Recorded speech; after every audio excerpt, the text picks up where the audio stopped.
ខ្ញុំមានប៉ាហើយឈប់ទៅតាំងមីងអ្នកឈួតមែនទេគាត់មិនមកមុនមិនមកក្រោយមកចំពេលអ្នករៀបការទៅវិញចាស់ម្នាក់នេះច្បាស់ជាលែងមានកម្លាំងរត់ម៉ូតូដប់ហើយទើបចង់មកតោងអ្នកចង់ឲ្យអ្នកចិញ្ចឹមគាត់រហូតដល់ស្លាប់មែនទេតាំងមីងប្រាក់ខែអ្នកត្រឹមតែ$5000ចិញ្ចឹមយូរវ័យមិនទាន់គ្រប់ផងឥឡូវចង់បន្ថែមម្នាក់ទៀតមែនទេអ្នកចង់ឲ្យកូនស្រីខ្ញុំអត់បាយស្លាប់មែនទេតាំងមីងខ្ញុំនិយាយទុកត្រឹមនេះចុះបើអ្នកទទួលស្គាល់តាមម្នាក់នេះពិធីរៀបការថ្ងៃនេះក៏មិនបាច់ធ្វើដែរអ្នករត់ម៉ូតូដប់ម្នាក់នេះចេញពីផ្ទះខ្ញុំទៅត្រូវហើយតាំងមីងបើអ្នកចេះគិតគូរតែដេញគាត់ចេញទៅស្វ័យវាយហេតុអ្វីបានជាអ្នកបង្ខំខ្ញុំខ្លាំងម្ល៉េះគាត់ជាប៉ាខ្ញុំរកគាត់ជាង20ឆ្នាំមកហើយសៀវមីងនេះជាការសាកល្បងចុងក្រោយរបស់ប៉ាសម្រាប់កូនបើកូនទទួលស្គាល់ប៉ាកូនគឺជាអ្នកស្នងរត់តែមួយគត់របស់ប៉ាតែបើកូនស្អប់ភាពក្រីក្រហើយបដិសេធប៉ានោះវាស្នីឪពុកកូនយើងក៏ដាច់ត្រឹមថ្ងៃនេះដែរតាំងមកអ្នកនៅឈរធ្វើអីទៀតឆាប់ដេញគាត់ចេញទៅកុំឲ្យខូចពេលល្អរបស់យើងឯងខ្លងមែនទេខ្ញុំប្រាប់ឲ្យឯងដេញគាត់ចេញទៅអ្នកណាចាប់បរិសម្នាក់នេះឲ្យខ្ញុំអ្នកប្រុសកុំទៅអីឲ្យគាត់ឡើងទៅអង្គុយលើកៅអីគិតយូរថ្ងៃនេះខ្ញុំនឹងលុតជង្គង់សំពះគាត់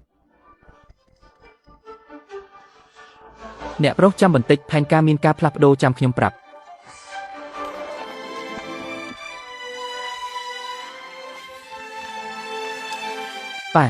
ប៉ាពិតជាចង់ទទួលស្គាល់អ្នកដឹកជញ្ជូនស្អុយម្នាក់នេះជាប៉ាមែនទេគាត់ជាឪពុកបង្កើតរបស់ខ្ញុំបើមិនទទួលស្គាល់គាត់តើឲ្យខ្ញុំទទួលស្គាល់អ្នកណាឯងប្រើខួរក្បាលជ្រូករបស់ឯងគិតឲ្យច្បាស់ទៅបើឯងទទួលស្គាល់គាត់ហើយបើគាត់នៅរំអិលដូចស្អិតជាប់នឹងយើងមិនទៅណាស៊ីផឹកលើយើងតើត្រូវធ្វើម៉េចចុះបើគាត់នៅរំអិលមិនទៅណាតើមានបញ្ហាអ្វីគាត់បង្កើតខ្ញុំមកគាត់ជាប៉ាខ្ញុំកូនត្រូវចិញ្ចឹមឪពុកហើយ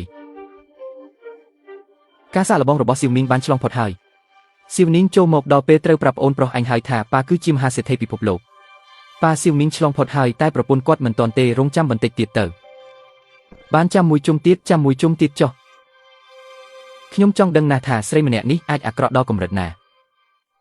បងប្អូនទាំងអស់គ្នាជួយធ្វើជាសាក្សីផងថ្ងៃនេះកូនស្រីខ្ញុំរៀបការគ្រួសារយើងរៀបចំយ៉ាងអធិកអធមថ្លៃបណ្ណាការ$880,000និងឡានមួយគ្រឿងតម្លៃ$500,000ថ្លៃបណ្ណាការនេះយ៉ាងហោចណាស់ក៏ជាង2លានដែរគ្រួសារតកូឧបិតជាចិត្តទូលីមែង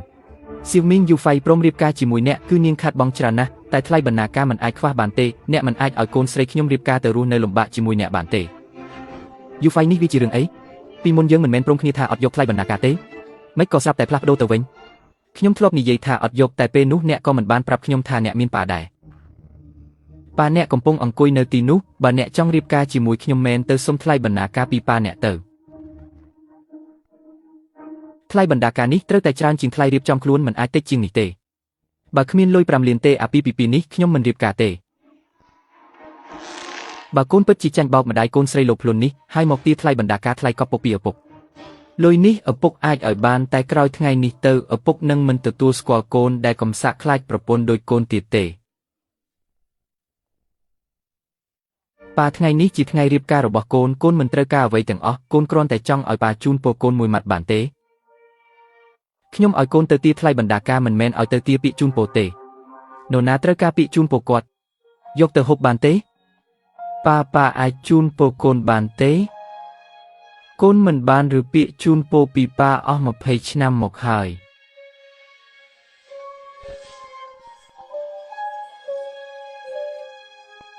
កូនល្អប៉ាជូនពរឲ្យកូនមានសុភមង្គលក្នុងអាពាហ៍ពិពាហ៍ហើយស្រឡាញ់គ្នាដល់ចាស់កោងខ្នងយូវៃ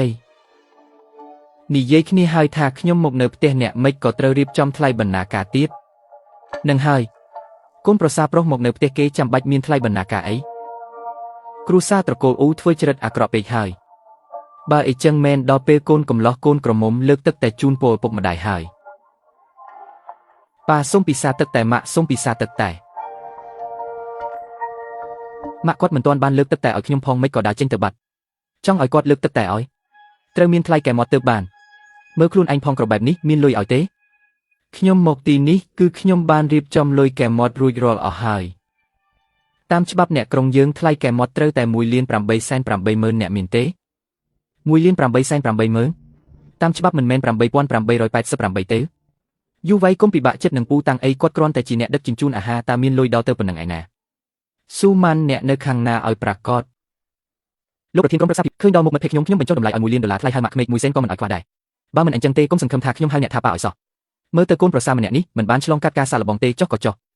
បើអាមីងវាស្រឡាញ់$1 លាននឹងឲ្យក៏ឲ្យទៅប៉ាកុំយកជាការអីខ្ញុំគ្រាន់តែលេងសាច់ជាមួយប៉ាតើ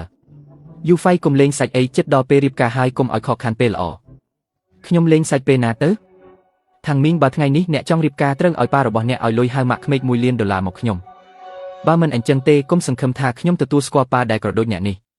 ទោះស្រីត្រកូលអូននេះអាក្រក់យ៉ាងណាក៏មិនអាចឲ្យកូនប្រុសខ្ញុំពិបាកចិត្តដែរគ្រាន់តែ$1 លានសោះកូនមានលុយប៉ាកុំបារម្ភអី$1 លាននេះកូននឹងរកវិធីដោះស្រាយឲ្យល្អណាស់កូនប្រុសសមជាកូនរបស់ខាងខៃមែនមានសមត្ថភាពពិតមែន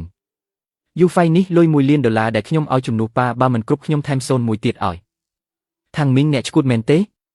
យកក្រដាសសរសេរលេខនេះមកបោកខ្ញុំគិតថាខ្ញុំជាក្មេង3ឆ្នាំមែនទេ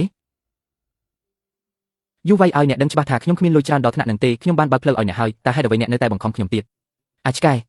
អ្នកពិតជាមិនមែនមនុស្សទេយកក្រដាសមួយសន្លឹកមកបោកបញ្ឆោតយូវៃរបស់ខ្ញុំអ្នកគិតថាគ្រូសាអ៊ូរបស់ខ្ញុំជាអ្នកសុំទានមែនទេអាក៏គ្មានលុយហើយនៅមកលេងល្បែថោកទៀតខ្មាស់គេណាពុកម៉ែខ្ញុំជាកូនប្រសារដែលចូលមកផ្ទះអ្នកតាមច្បាប់គឺគ្រូសាអ៊ូរបស់អ្នកត្រូវឲ្យលុយខ្ញុំវិញទេតែពុកខ្ញុំមានហេតុផលអ្វីត្រូវឲ្យលុយអ្នកថើទោះជាអ្នកចូលមកផ្ទះអ៊ូរបស់ខ្ញុំក៏ដោយក៏គុំមកនិយាយរឿងច្បាប់ទម្លាប់អីអ្នកចូលមកផ្ទះនេះហើយច្បាប់ផ្ទះអ៊ូគឺត្រូវតែជាច្បាប់ថ្ងៃនេះបើមិនសងលុយ$1 លាននេះឲ្យគ្រប់ទេគឺត្រូវលុតជង្គង់សុំទោសយូវៃរបស់ខ្ញុំបើមិនអញ្ចឹងទេកុំរៀបការអី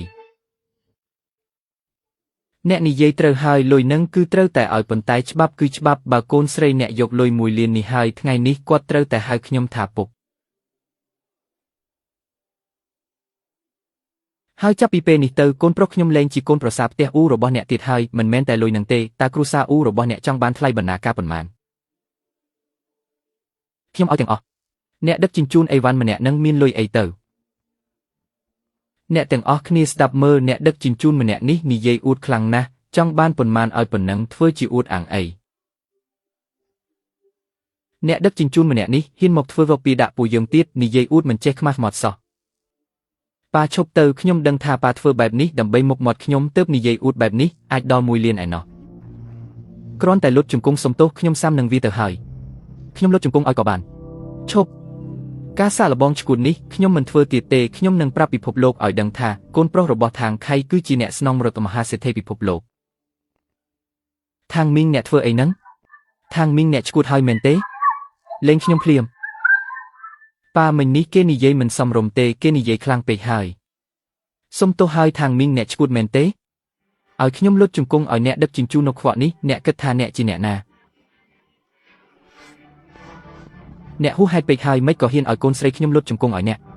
កូនស្រីខ្ញុំរៀបការជាមួយអ្នកគឺរងទុក្ខខ្លាំងណាស់ហើយមិនក៏អ្នកហ៊ានធ្វើបែបនេះត្រូវហើយបើថ្ងៃនេះអ្នកមិនឲ្យពាក្យសម្ដីមកយើងទេអាពីពីនេះក៏មិនបាច់ធ្វើទៀតប៉ាម៉ាក់កុំខឹងអីខ្ញុំនឹងយូហ្វៃជាក្មេងឯប៉ាខ្ញុំជាចាស់ទុំក្មេងលុតជង្គង់ឲ្យចាស់ទុំគឺជារឿងធម្មតាហើយកូនប្រុសកូនប្រសារលុតជង្គង់គោលឪពុកម្ដាយក៏ជារឿងធម្មតាដែរអ្នកទាំងពីរមិនបាច់ភ្ញាក់ឲ្យពេកទេកុំមកនិយាយផ្ដេសផ្ដាសគាត់ជាចាស់ទុំអីអ្នកទទួលស្គាល់គាត់តែខ្ញុំមិនទទួលស្គាល់ទេសូម្បីតែថ្លៃបណ្ណាការនិងថ្លៃហៅម៉ាក់ប៉ាក៏ឲ្យមិនរួចផងចង់ធ្វើជាចាស់ទុំរបស់ខ្ញុំកុំសង្ឃឹមយូហ្វៃអ្នកជេរខ្ញុំបានតែអ្នកមិនអាចជេរប៉ាខ្ញុំទេខ្ញុំជេរហើយម៉េចឪពុកកូនអ្នកទាំងពីរម្នាក់ក្រីក៏ម្នាក់កំសាកមិនក៏ជេរមិនបានសៀវមីងកុំខឹងអីគាត់និយាយត្រូវហើយឪពុកដែលសំបីតែថ្លៃបណ្ណាការក៏ឲ្យមិនរួចមិនសមធ្វើជាចាស់ទុំទេប៉ាកុំនិយាយបែបនេះអីឆ្លើយមកតើអ្នកពិតជាស្រឡាញ់អ្នកនាងអ៊ូមែនទេតើអ្នកចង់រៀបការជាមួយគាត់ខ្លាំងណាស់មែនទេល្អបើអ្នកចង់រៀបការជាមួយគាត់ដល់ថ្នាក់នឹងជួយសម្រេចបំណងអ្នកថ្លៃបណ្ដាការ$5 លានថ្លៃហៅម៉ាក់ប៉ាម្ដង$1 លានសរុប$6 លានឲ្យខ្ញុំស្ដាប់ខុសមែនទេតើដឹងទេថា$6 លានមានសូន្យឲ្យប៉ុន្មានដឹកអាហារមួយដងបាន5 រៀល6 លានត្រូវដឹក1 លាន20,000 ដងមកបាត់ហើយនៅខំដឹកអាហារទៀតអស់សំណើចណាស់អាចាស់កញ្ចាស់មួយនេះហ៊ាននិយាយដល់6 លានបើថ្ងៃនេះអ្នកមាន60,000ខ្ញុំនឹងក្រាបសំពះអ្នកភ្លាមសម្ដែងទៀតទៅបើបន្តិចទៀតគ្មានលុយឲ្យនឹងបានដឹងថាត្រូវធ្វើម៉េចសៀវនានចូលមកបាត់លោកឪពុក3 នាទីទៀតនឹងទៅដល់សម្ដែងស្អីទៀតនឹង នៅពាក់ការសម្ដែងទៀតនឹកស្មានថាខ្លួនជាមេខ្លោងឬអ្នកជំនួញធំមែនទេមែនហើយថែមទាំងពាក់កាសបាឡូធូសធ្វើជាអាត់កំបាំងទៀតឥឡូវអ្នកដឹកជញ្ជូនមានជំនឿចិត្តខ្លាំងម្ល៉េះកុំនិយាយជាមួយគាត់ទៀតអីគាត់ជាមនុស្សឆ្កួតតាំងមីងគ្រប់គ្រងឪពុកឆ្កួតរបស់អ្នកទៅកុំមកធ្វើឲ្យខ្មាស់គេនៅទីនេះប៉ាកូនសុំអង្វរប៉ាទៅវិញទៅលុយនេះយើងមិនយកទេហើយអាពីពីនេះក៏មិនរៀបការដែរយើងត្រឡប់ទៅផ្ទះវិញពូតាំងពូប្រញាប់ទៅជាមួយតាំងទៅគ្រួសារខ្ញុំមានអំណាចនៅទីក្រុងនេះបើបង្កចំនួនធំពួកគេនឹងប្រើកម្លាំងបាយមិនខានធ្វើពុតជាអស្ចារ្យ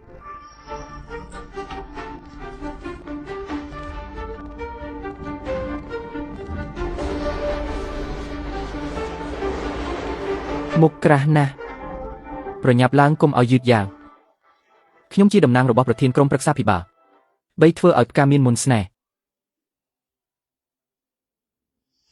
ពីរមិនស្គាល់កម្លាំងខ្លួនឯង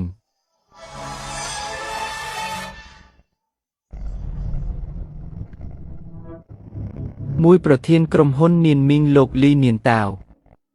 នេះជាប្រធានក្រុមហ៊ុនធំជាងគេលើលោកមែនទេត្រកូលអ៊ូរបស់ខ្ញុំពិតជាមានសំណាងមែនដែលមានមនុស្សធំដល់ថ្នាក់នេះមកជូនពរលោកលីព្រះអើយហេតុអ្វីប្រធានក្រុមហ៊ុននានមីងមកពិធីមង្គលការខ្ញុំតើមានរឿងអ្វីមានសំណាងហើយត្រកូលយើងនឹងមានបានហើយលោកលីការដែលលោកមកដល់ទីនេះពិតជាធ្វើឲ្យត្រកូលអ៊ូរបស់ខ្ញុំមានកិត្តិយសណាស់